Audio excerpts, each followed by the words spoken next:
The drums of war, a melody all too familiar reverberating across the lands between. From the founding of the Golden Order to the shattering, power and influence have been bought with blood and steel. The sword monuments erected near the sites of past battles give us a glimpse into what defined each of these wars, conflicts that would shape the very future of the lands between and its inhabitants. The monuments will lead us on a journey through history written by its victors. And if you're a fan of Elden Ring lore, consider subscribing to the channel and pressing the bell icon to get notified for future lore videos. And be sure to check out theashenhollow.com for sweet merch and a link to all my socials. In this video, we'll be covering the more influential battles, wars, and sieges that have taken place in the lands between, in an order which they were most likely to occur.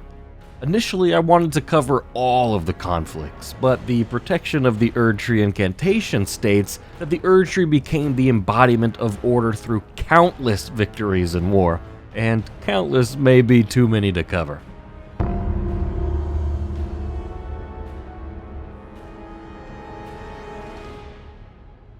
As previously stated, the Erdtree became the embodiment of order through their victories in war. And the war against the Giants was Marika and the Greater Will's chance to take out the biggest threat to the Erdtree, establishing themselves as the undisputed rulers of the lands between, marking the beginning of the era of the Erdtree. So while we can't cover every war waged by the Greater Will, we can go over the most important. At this time, the King Consort and Elden Lord Godfrey was the Lord of the battlefield, and would lead the Golden Order in this war against the Giants. I think the biggest reason for the Order's invasion of the Giants' mountaintop was their flame, the Flame of Ruin, which was capable of burning the Erdtree. That and the Giants considering themselves to be the mortal enemies of the Erdtree. So if you're looking to establish a dynasty, kingdom, legacy, or anything in between, you'll likely want to conquer the one thing that poses a threat to your rule. And that is exactly what Godfrey and his army set out to do. Both sides of this war would receive help from an outside force.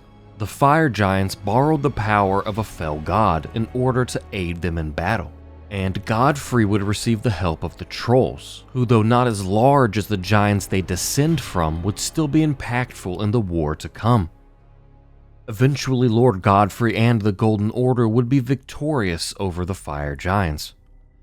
But soon after, it would be realized that the ruinous flames of the Giants would never die out, and so it was sealed and appointed guardians to keep watch over it. Queen Marika would also mark a single surviving Fire Giant with a curse. O trifling giant, mayest thou tend thy flame for eternity.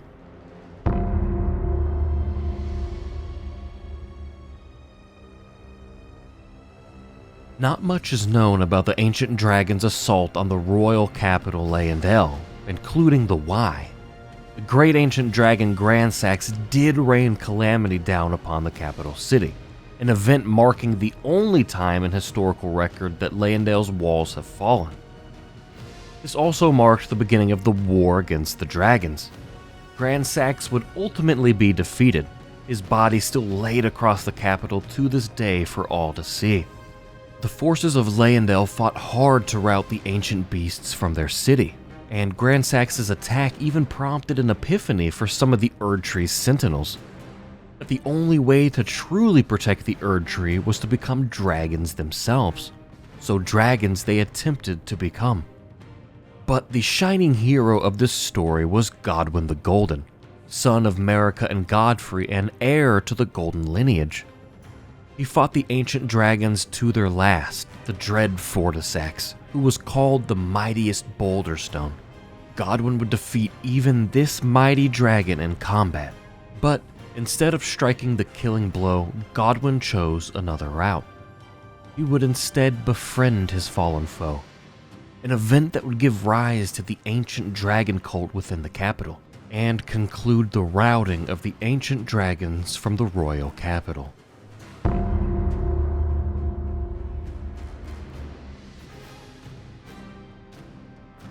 As the Golden Order continued to expand its influence across the lands between, their sights would be set to Liurnia of the Lakes. Radagon would march the Golden Order into Liurnia for the first time, and it was through the wars fought in Liurnia that Radagon joined the ranks of heroes. But since very little is uncovered about the First Liurnian War, I think it's safe to assume that it was this time that the Golden Order would be routed, at least until the coming of the Second Liurnian War.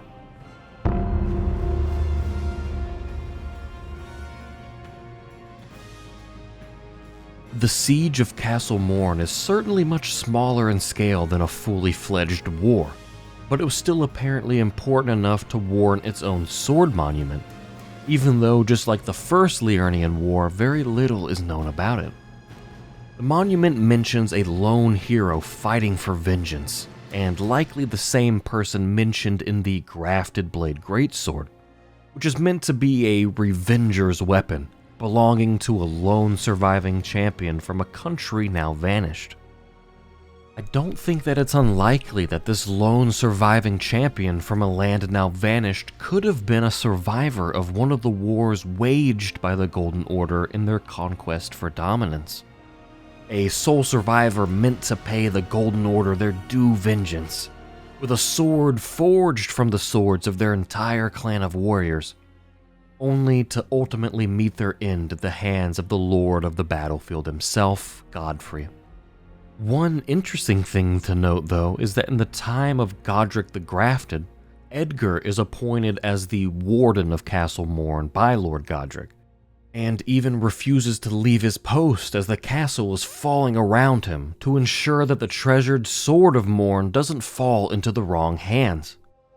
Perhaps the importance placed upon the Grafted Blade Greatsword was determined by Godrick, as it serves as the inspiration of grafting to achieve power.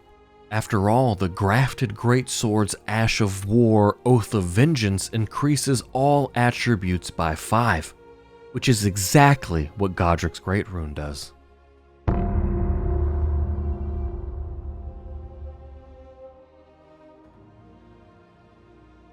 For the second time, Radagon would march at the head of a great golden host into Liurnia, and for the second time, victory would not come. However, things would take an unusual turn of events for war. When Radagon would meet Lady Rennala, the Carian queen, on the field of battle, the two fell in love. Radagon repented his territorial aggressions to the Carian queen, and after bathing in celestial dew at the Church of Vows, he and Rennala were wed to one another. Thus, the conquest of Liurnia into the Golden Order was not achieved through bloodshed, but rather through matrimony, as the Order of the Erdtree and the Fate of the Moon were conjoined. I guess sometimes war can have a happy ending.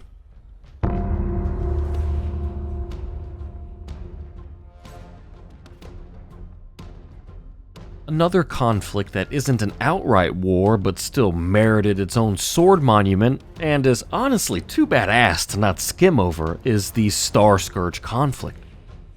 In his youth, Radahn studied the art of gravitational magic in Sellia, taught by his Alabaster Lord Master.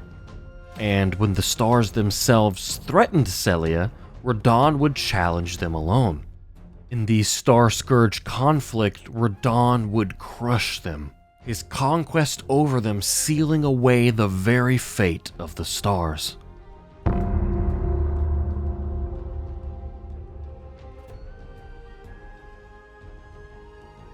In time, the Academy of Rhea Lucaria would turn on the Carian royal family, which would lead to their soldiers, known as the Cuckoos, sieging Caria Manor. There isn't a clear timeline for when this occurred, but I think it makes the most sense for it to have happened after Rennala, the head of the royal family, fell heartbroken when Radagon left her to become the king consort to Queen Marika. It was only then that the Academy realized that Rennala was no champion after all. So the idea of the Academy sieging the Carian Queen's manor before then just doesn't make a lot of sense. But regardless, the Carians and their knights always had a secret means prepared for the eventuality of the Academy's disloyalty.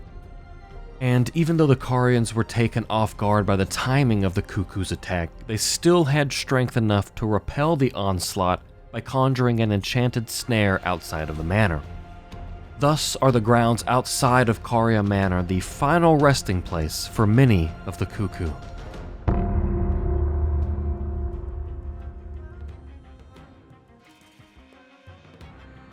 The assault on Volcano Manor is what I believe is the first conflict of the Shattering. It's emphasized as a front against Rykard's path of blasphemy, as after taking on the form of a giant serpent, Rykard would grant audience to varying heroes, wherein they were welcomed solely by the maw of a great serpent. This continued deceit and blasphemy from Rykard would become something that the Erd Tree and its Golden Order could not abide any longer, and so a piece of Leyndell's army was forced to march onto Mount Gelmir in an attempt to put an end to Rykard. I initially assumed that all of the other separate armies within the Shattering would have shared similar concerns and would have formed an alliance for this cause, but the only soldiers and knights we see on Mount Gelmir are from Leyndell. And as we read from the Sword Monument, this would be a violent and bloody, unending war that we can see is still continuing by the time the Tarnished arrives.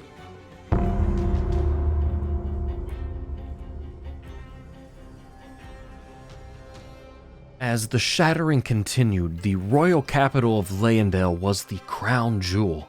If you held the capital, you held the Erd Tree. And I guess that's probably what you wanted to do if you were a demigod with this newfound power in a land still in the throes of the shattering of the Elden Ring and of the disappearance of Queen Marika. And so Leyndell would be sieged on more than one occasion. The first was partly the doing of the Golden Lineage, more namely Godrick. I think this is made apparent by the capture of Godefroy the Grafted, certainly of the same heritage as Godrick, who was captured by Dragon Knight Kristoff after the first defense of Leyndell. So when Godrick and his army were hounded from the capital, they presumably made their return towards Stormvale Castle. But the Sword Monument mentions an alliance rotting from within during the first defense of Leyndell.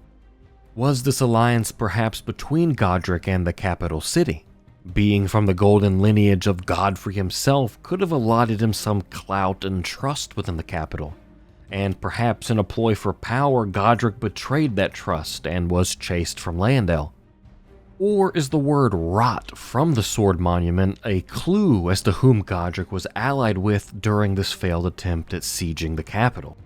If it was Malenia that Godrick allied with and perhaps betrayed for one reason or another, that would make sense of the next Sword Monument.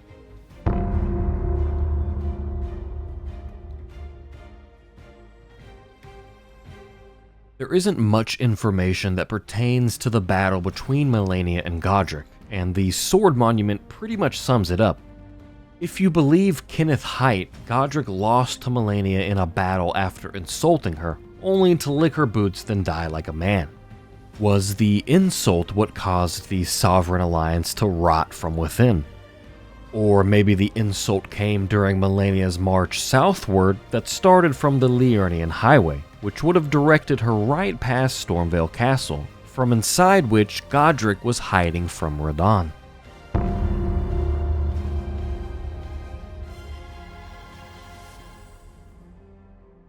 The second defense of Leyndell was just as much a success as its first.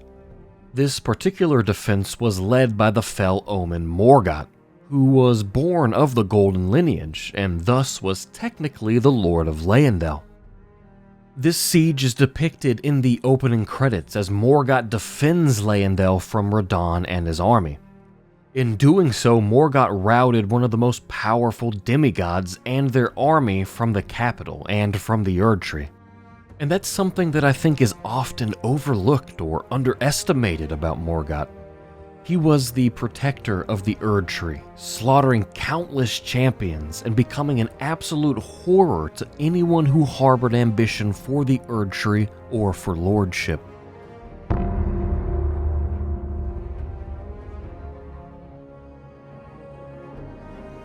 The Battle of Aeonia.